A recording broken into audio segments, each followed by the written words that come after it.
Alors, on va voir comment est-ce qu'on peut faire pour tracer le vecteur vitesse v6, donc vecteur vitesse instantanée au point 6, avec la méthode dite à droite. Donc pour ça, j'ai déjà besoin de donner l'approximation du vecteur v6 avec la méthode dite à droite. Donc v6 sera approximé par le déplacement entre le point 6 et le point d'après, c'est-à-dire le point 7, donc le déplacement entre M6 et M7,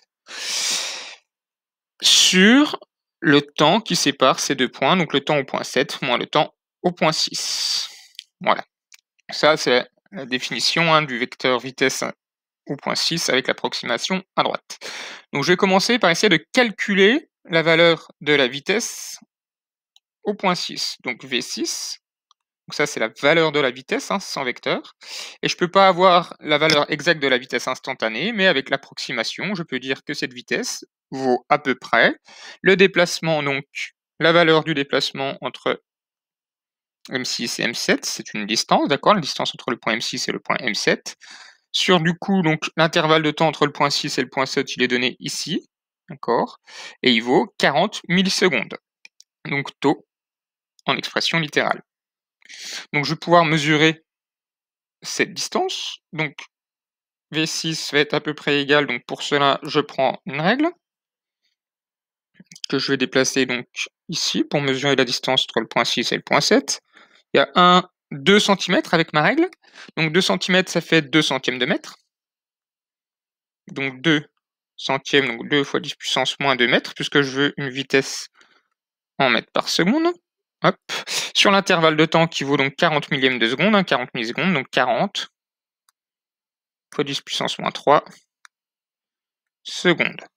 Pour faire le calcul, soit je le fais de tête, soit si je suis pas très à l'aise, je prends la calculatrice. Donc il est là, je l'ai déjà tapé, donc 2 fois 10 puissance moins 2 sur 40 fois 10 puissance moins 3, ça fait 1,5.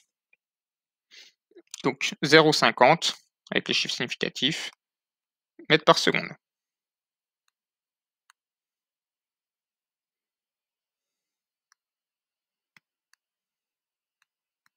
Donc je dois représenter un vecteur d'une longueur de 0,50 mètres par seconde.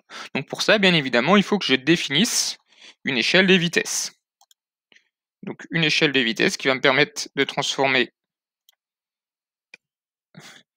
une vitesse en mètres par seconde en une distance. Donc échelle des vitesses. Donc, le plus simple ici,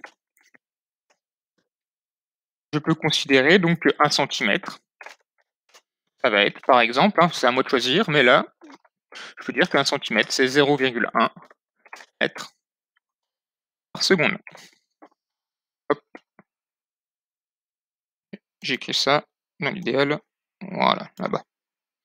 Donc je peux dessiner ma vitesse, mon vecteur vitesse V6, puisque je sais que ça sera représenté par une flèche, du coup, de 5 cm. Hop. Alors, voilà, on se met bien ici sur une graduation au début de V6. Donc 1, 2, 3, 4, 5, je vais jusqu'ici. Voilà, donc je recompte 1, 2, 3, 4, 5, c'est ça. Je peux enlever la règle. C'est un vecteur, donc hop, une flèche, et il s'appelle V6. Donc voilà pour la représentation du vecteur V6.